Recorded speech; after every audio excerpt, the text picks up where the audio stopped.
Welcome to Not a Great Whisperer podcast. This is your host, Katie Ray. I am joined on September 5th at BKN Creative Studios with Michael Hernandez, the man, the myth, the legend. Thanks for joining. Hey, how you doing? Oh my gosh. So I was thinking, because sometimes I think in the car. That's how I meditate, because I turn off everything and I'm like, this is good quality time to be quiet. And I was like, how do you introduce yourself during your workshops? I mean, we're going to talk about what you're doing, but I just want to hear how you introduce yourself. It's funny you say that, because a lot of the people that are in my workshops I already know them. Oh, okay.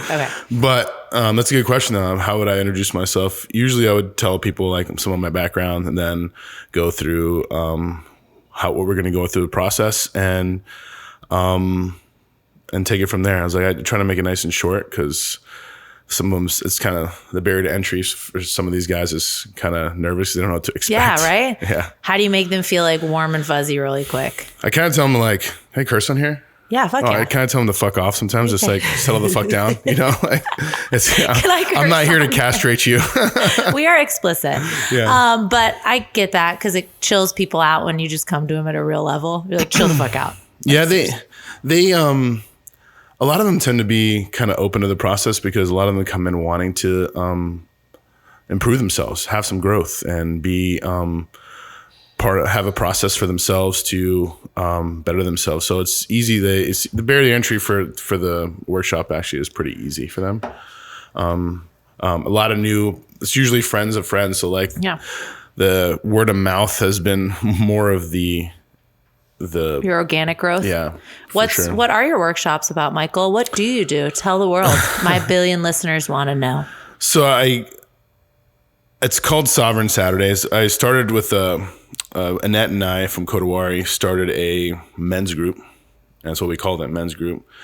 And it was kind of like the beta test. It was the structure. It was good for them coming in. It was two meetups for 3 months a month. So 2 meetups a month for 3 months for the men's group. Mm-hmm. And we had a dinner. I ran them through some ritual combat, which is jiu-jitsu. We did a meditation session. We did hot yoga, sauna session, and we did some nidra. And it kind of didn't work quite the way we expected it to work, until we added a friend of mine named Keith Kemp, who really brought the whole thing full circle. But also we changed a lot of the aspects. We don't meet two times a month. It's just once a month. I have them for 4 hours, and there are no phones. And what I do is, through my own process of healing myself, and that's still an ongoing process, of course. I've figured that I've had to break men down physically before I can ever give them an opportunity to share the vulnerabilities that they have. Mm-hmm. And for me, that process was, for some reason, I'd find myself, especially during the pandemic, I would put myself through some really grueling workouts and just be like tearing eyed and I couldn't understand what it was. And then I started feeling better about like things. Mm-hmm. I started being more open to my feelings and sharing, but it all came out as like a huge flood instead of just like a sporadic. So once I opened the door, it ended up being tremendous amount of like healing. And so this is what I use as the vehicle for these guys to start sharing, be vulnerable, and be their true selves that maybe they can't be with other people. But also we create a safe container for them to heal. Yeah. So it's just to be human. It's just a group of men. I know, and that's what I find so fascinating about this, because as much as women try to speak up or have their voice and stuff, I can go to a group of women and just be vulnerable as shit and just like feel the energy of the room. And the fact that you're creating this space for men is fucking incredible to me, because we leave, I feel like, the men behind with the human aspect, right? Like, yeah, all of us have our struggles, but like, where have we created a safe space for men to just be a human being and not have to hold it all together and not have to be like, everything's fine, let's just keep moving. I'll just go bash my fist through this wall real quick and everything's cool, and growing up, I saw that a lot with my older brother, who's 10 years older than me. And we always were just like, you're a man, just get through it. And I'm like, okay, that's why you've had issues as growing up. Like, I get it now. Like, I can see it because I have a son now. And I'm like, I want to make sure that you feel like you can be exactly who you are while still maybe putting your fist through a wall, but you feel good and you feel healed and you feel like there's support around you. And I think that's fucking awesome that you do that for men. Yeah, it's interesting. This whole process, I'm still learning, and I'm still it's becoming better every single time. Through my personal journey, it's still happening. I haven't stopped. So it's just like, but now that I have the opportunity to like be vulnerable, have a partner to be vulnerable with, it's different because I tell people like there's a giant risk we take to be our authentic self, because we don't know how people are going to react to it. But the more important thing is not our responsibility and what other people think. But at the same time, is like, if I know I'm not being malicious or have any malicious intent or and intend to hurt anybody through anything I'm saying, I know that I can be myself no matter what. So that's one of the biggest votes of confidence for myself I can ever give myself, and to try to help with men that as well too, is like, it's okay if you want to cry. I'm not like, if somebody, especially nowadays right now, like you're gonna be canceled for saying all kinds of shit now. Like if some guy's crying, I feel like people will support you even more now, even no matter what you're going through, you know, like so like I think it's a perfect time to be yourself. I mean, we're such in a progressive time period right now. It's especially after the pandemic and how people are treated online. I think it's like, this is a perfect time for you to, actually unleash whatever it is the true version of yourself is. And I think the one thing that I also chatted with you before this, I also know your partner, Natalie. Shout out. But I think one of the cool things that connects me is like, if you're not hurting anybody, like just don't hurt people. Like that's it. Let's figure out how do you heal, but like just don't hurt people. I heard a rapper recently said, he goes, just don't be a trash human. Yeah. That's pretty easy. Like you could do whatever you want. You can also make a rap song right now. You whatever you want. Just don't be a trash human. Like, I was like, man, thank you. How simple is that? You're so right though. And I always stand by that, because I don't want people to be judged. I mean, if they're shitty humans and their character sucks and they're just mean to everybody, please don't come near me.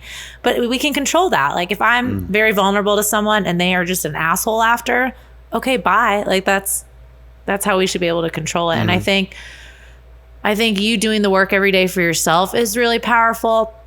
And you're not a typical yogi stereotype visual, right? Like definitely not. You're not like, come eat this piece of grass with me and sit on this floor and get grounded. And that's one of my favorites.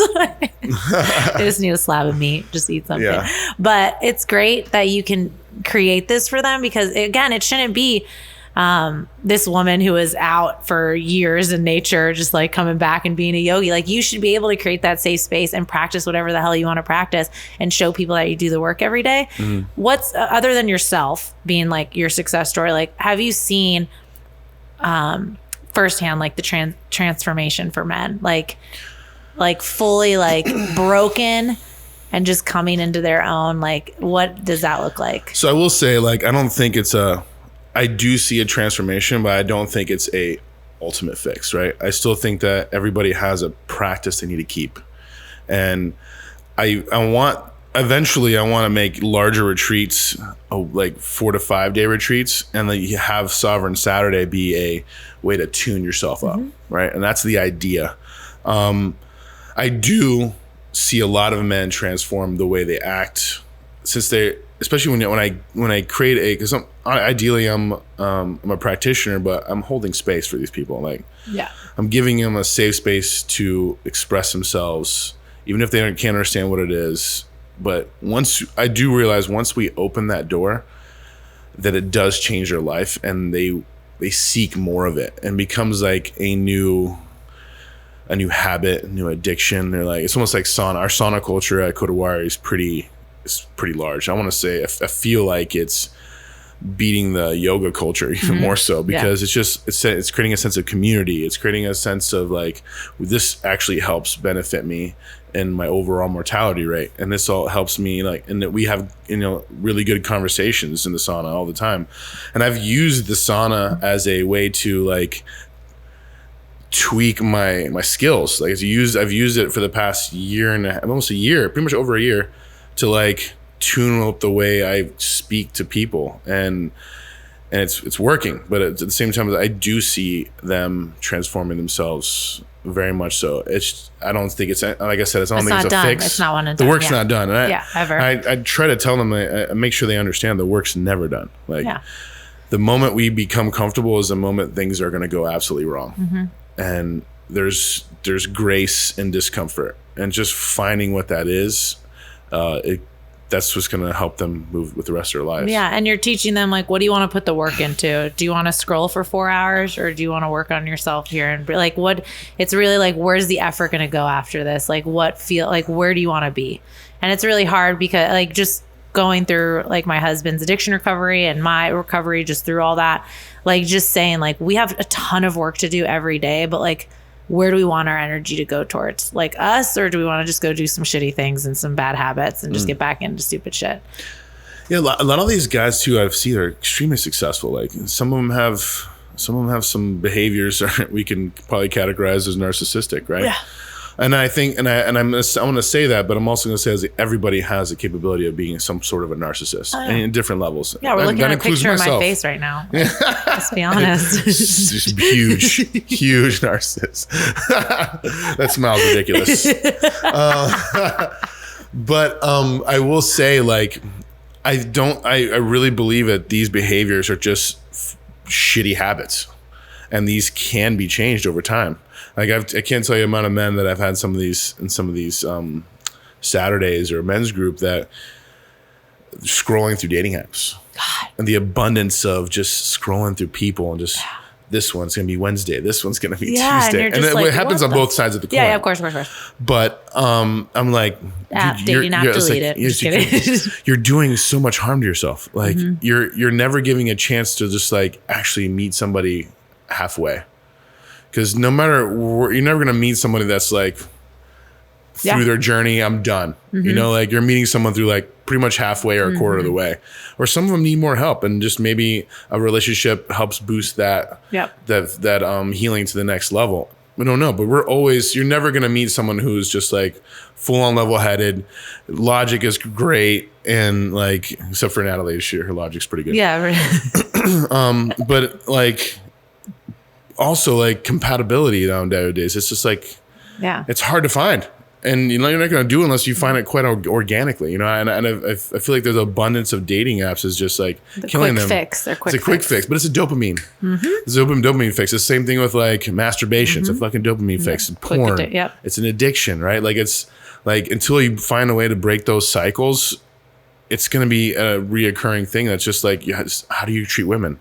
How did you view your mom growing up? How did your mom treat herself growing up? How did your dad treat your mom? Like, it's just, I start getting into all these things with these guys, and they're just like, wow, I didn't think about that. Like, this shit stems from your childhood. Like, it can be better. And this is how it can be better. You got to start with like small, work small to end big, you know? Like, I'm guiding. I'm not telling people what to do. I try to make sure that they know that they're doing this for themselves.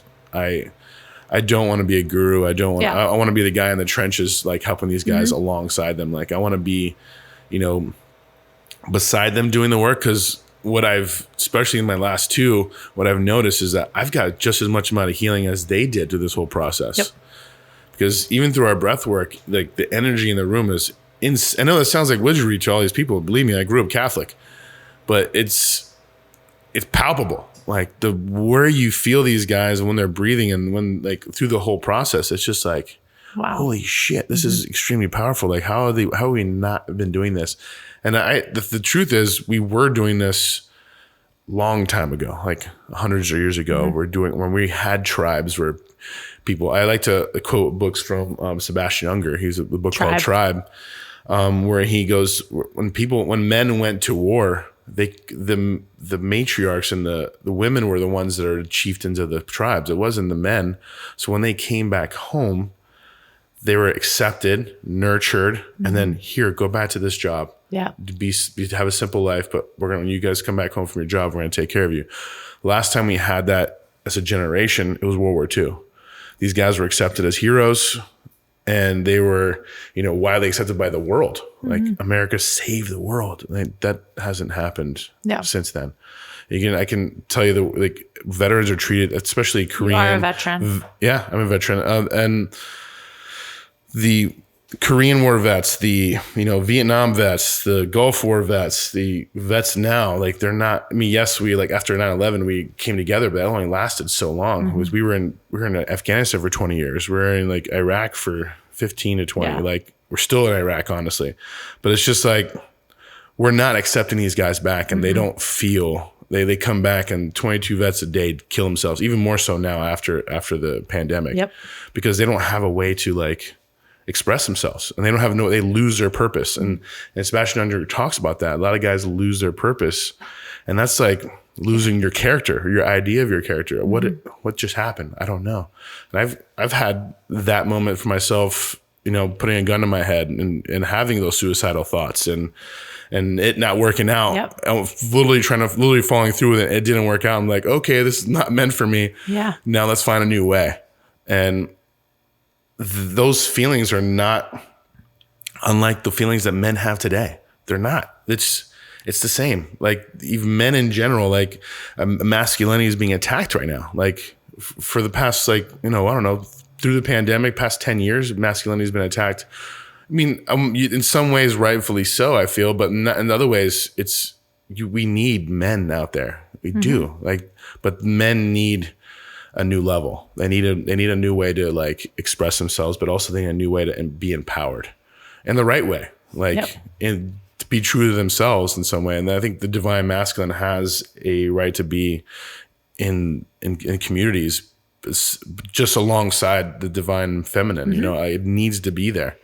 They work together to make a beautiful world out there. I don't think you can't have a beautiful world with one and not the other. It's perfect yin and yang.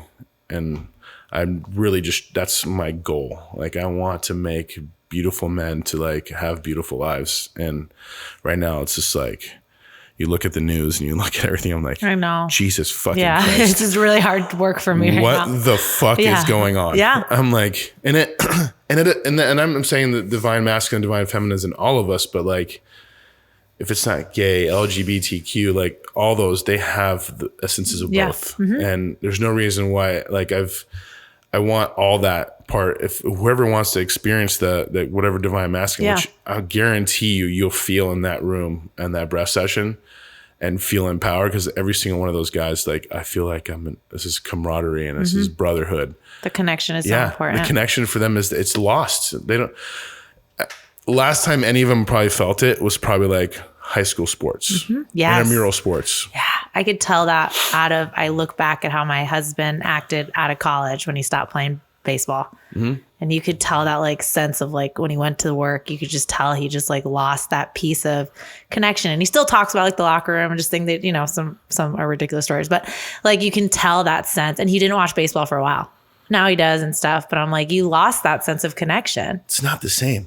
You can have spirit for your football team, and that's what guys love to do. NFL, they're let's go tailgate. We can have this camaraderie, but you're drinking, you're acting a fool. It's not the same. It's not the same. Why don't you, if anything, go out into go canoe or go into nature and have. They go on bike rides. Yeah, but still. Give yourself. Not many men have the opportunity to get in a group of men and just do fucking man shit. What do I mean by man shit? I want to be extremely neutral about this, but act like a bunch of idiots, wrestle each other, fight, breathe together, fish together, do all kinds of crazy things, hike, and just not saying that women don't hug each other. This, I'm not saying women don't want to do this. I'm just saying maybe we don't. But it's just the Neanderthal shit that we didn't we don't women don't do the Neanderthal shit. Kick each other in the nuts, slap each other in the back, all kinds of crazy shit. Fucking chop wood, all this this is stuff. Your yoga instructor talking. Yeah, right. Hit you in the nuts. Come on in. Namaste. Every man will know what I'm talking about. Nut taps for fun, whatever. Whatever it is. Coming soon on Wednesday. If you come to Sovereign Saturday, you'll get a nut tap. No, you probably won't. I'm sorry. No, you won't. No, but seriously, we'll come by. That won't happen. Yeah. But you're right with the camaraderie piece, because that's what I'm saying. I can find a group of women I know that'll just meet together for me so I could feel good and connected for that day if I'm feeling down. And men should be able to have that. And if it's men and women, whatever, yes, of course, we are welcoming all. But I'm saying like, it's a different feeling. And I think one of the things you talked about too, like how things have just changed throughout this world, and just like listening to the news is totally a fucking buzzkill, but like you don't do it. And so I think one of the things is like, what do you share about your story that really resonates with people? Because, you know, you did go into, you are a veteran, but didn't you go right in at 18? 17, actually. 17. Yeah. So I think growing up and all the work that you did, like, do you touch on pieces of that when you meet with men, so that they can be like, oh my God, and like release the either shame they're holding or the nervousness? It just kind of like makes them be like, oh, okay, this guy's. No, I definitely started my childhood. I think it's because it's easily relatable to a lot of people. I didn't really grow up in the greatest household. I was really the baby of 4, and they were kind of casted away, and I was still like the vagabond left behind because they're like, I think there's an 8 to 10 year gap between myself and them. And it was just heavily abused by my dad and mentally abused by my mom. And my mom wasn't really there. She had abandoned me. And it was just hard growing up. And I kind of ran through a confidence thing in my song on Friday, this past Friday. And I excelled at sports, was really good at sports, played at 3 or 4, and I felt good in high school. I didn't have any bad moments in high school. I got along with everybody. I didn't like bullies. My dad was one. But when I came home, I felt really small because I wasn't accepted. My dad didn't give a shit. No connection. There's no connection there with my dad. I didn't have like the typical father-son connection that we all perceive to have. I didn't have that. So instead of going to college, I went to the military. So my stepdad was kind of one of the big pushes towards that. He was a Marine in Vietnam, and I went that route and did great. I had a good 8 years running, and contracted a little after that. And I carried that same tenacity for training through those years. And I think, and I told, going through combat and stuff, several times in combat, I was injured. That whole humbling experience, just being injured and the doctor's telling you you're not gonna be able to like walk again or do things again. I was like, that's like my dad telling me not to do shit like anymore. Like I was just like, yeah, fuck you. Okay. Challenge accepted. Going to be like, a nationally recognized, power lifter into like a pro level strongman to like, but it just, what I tell everybody is like, those accolades mean nothing because I didn't do shit for my mental health. And it came to an impasse, and like, I 2 divorces in, like 2 kids later, I'm like, I need to fix something. So 4 years ago, it just came to an impasse, and big things happened between my son and I and his mom. And it was just, I had to fix something about me. Something about me wasn't going right. And I was extremely angry all the time. I was really out of shape because of being in the strongman scene. I was like 430 pounds. I was just miserable. And angry all the time. Like my cup was never emptying. It was just like somebody turned the faucet on, it was just overflowing, and I couldn't put a hand on it. Nothing happened. And the only thing, several things happened in when I was working in the ER, it just led me to the point where I need to make a change. And hurting people, either somebody's gonna get hurt or I'm gonna hurt myself. And it led me toward a path where I just like, all right, well, we got to work on ourselves. And that's where my yoga mom, Annie Okerlund, just like, it's time for yoga. I was like, so I went to yoga teacher training. Like, okay. And with Kelly Watson, and back then where the Safa house was here over on the other side of the street off of Florida. The philosophy changed my mind. It was like, I totally had given up on I lost my faith in humanity and along the way. And probably through combat, seeing all this shit that was happening over there. And then, nobody was answering prayers. Yeah. Like, I'm like, this is bullshit. Your thoughts and prayers aren't great. But somebody was fucking protecting me, some entity, some spirit. And I think it was my grandma, but, I just needed to make a change. And when Kelly Watson was talking, and she goes like, I'm not looking for you to believe in divinity. I'm looking for you to believe in divinity in yourself. And that floored me. I was like, because I was really emotional. I was like, fuck though, there is no God. There is no this, there is no that. And she's like, no, I want you, like, it's in you. Like, you are the divinity. And I was like, son of a bitch.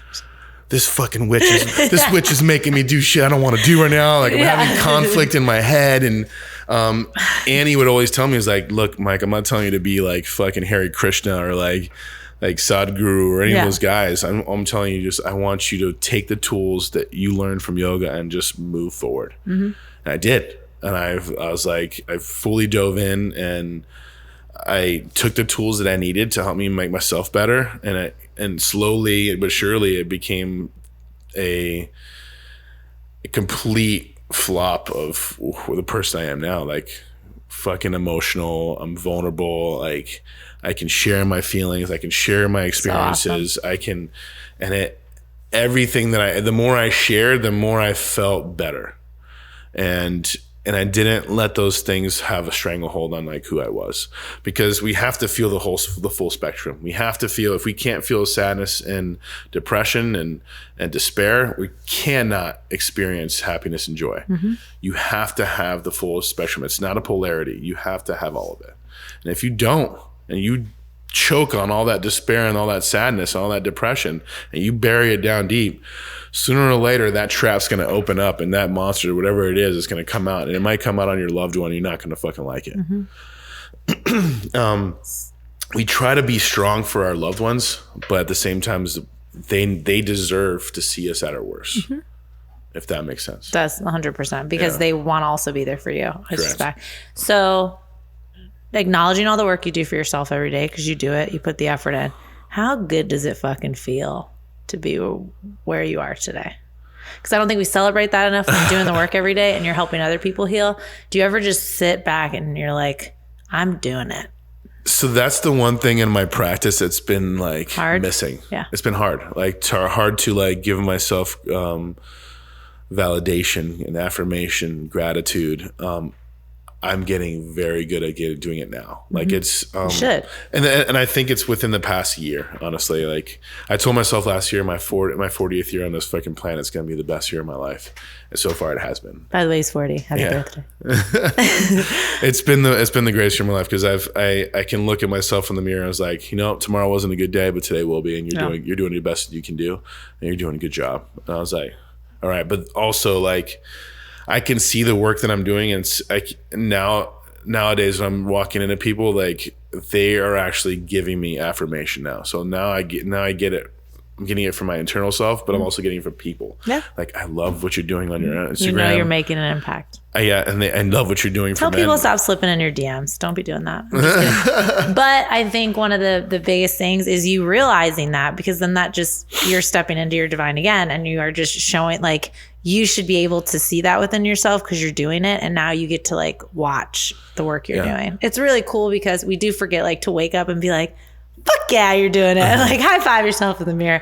But because you remind people to do that and let people know that it takes a lot of work, you want to stay humble within that like piece to be like, I'm still doing the work every day, but you still need to acknowledge the work you've done. Yeah, I have. And there's moments that I have in my car, I'm just like bawling my eyes out. I'm just like, I can't believe I'm here. Or like, I tell Keith, my partner in this, I was like, dude, we're doing this. This is our job. And I don't think of it as my job. And I also feel like it is your job. And it is, but it's more my passion, right? And I'm just subsequently getting monetary value for my passion. But I think it's the way we also purpose work is work should not be a job. It's the work you're doing every day. Yeah. Like, you're doing the work every day for people. I'm doing the work, but ideally it's working for myself too. Yeah. So it's good. I have been doing more gratitude work, and like I said, it's good having a partner that just throws it back in my face constantly. So it's been good. I can't complain right now. I think you're awesome. Where can we find you and all the things? Where can we slip into your DMs? Right now I'm working on some stuff and content, and I'm working on rebranding myself a little bit. Cool.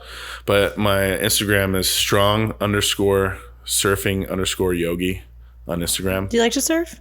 I do surf. I haven't been since Guatemala. I was like in Florida. Yeah, on the East Coast. Okay, I was like, okay. On the East Coast. That's awesome. Okay. Yeah. And you on a surfboard would be pretty awesome. I hope you have videos. It's super cool. I don't take videos of my surf. It's like my free time. By the way, I can't really bounce very well, but I'll work on it. I'm not a yogi like you. But where else can we, like, where are your workshops? What else? So everything I have is at Kodawari Studios for the men's Sovereign Saturdays. Just go to kodawaristudios.com, and Sovereign Saturdays is once a month. We have one coming up on August 27th. I think we have one spot left. Excuse me. They're filling up pretty fast now that it's just like catching some ground, and which is really cool. It's really cool to see. But yeah, hit me in the DMs. That's fine. Slide right in there. Just keep the dick pics away. I don't want to do that. Not today. Maybe not today. Yeah. Okay, so I just think you're doing awesome, and you coach people, you train people, you do all these workshops, you mentor, you have all the things under your belt. Yeah. I'll pump some iron with you. Yeah, cool. But I think you're doing awesome, and I appreciate everything you're doing, because I think men need people like you, all men. And one of the things I always take from, I think it was like Jimmy V, he said every day you should think, laugh, and be on the verge of tears or crying. And I think we miss that big piece of, like, whether it's happiness or just like releasing things. And it's so important. And I think you're bringing that back. And I would like to hang out with the people you hang out with, because I feel like it's a good area to be of energy. Yeah, I tell people, I kind of close our whole practice in it, or we reintegrate back in our Sovereign Saturdays. Like, say, listen, guys, if you think I'm a bitch because I'm fucking crying, I guarantee you I'll be crying while I'm beating your face in. Okay. That's such a good headline to have when people come in. But I just think, like, at the same time as we forget, it's okay to feel. Yeah, if you feel like you, for some reason, you're not the man or you're not strong. No, you forget that big piece that like, these are all things you got to feel to heal. Yeah. And crying when you work out, or crying when, that's like, not an emotion where you're just an asshole. Like, no, I cry when I lift weights sometimes. Yeah. Because you're like, my muscles are so big, they're so great. No, mostly because I'm just like, I'm thinking about something like, I need to lift this. It's a lot of weight, so I have to like be use my emotions as fuel. But I appreciate you. Yeah, appreciate. I think it's awesome. Yeah. You can find Michael Hernandez at Not a Great Whisperer podcast page, at The Real K-Ray, KTRay.com, or at BK Creative Studios. We'll probably be having another one of these, because I'm going to do one of these workshops, not with the men, but for myself, just for both work. But I love you. I love Natalie as well. We're going to shout her out one more time, because she's staring at us this entire time. But I appreciate you for. Yes, I appreciate you for joining. Yeah, thank you.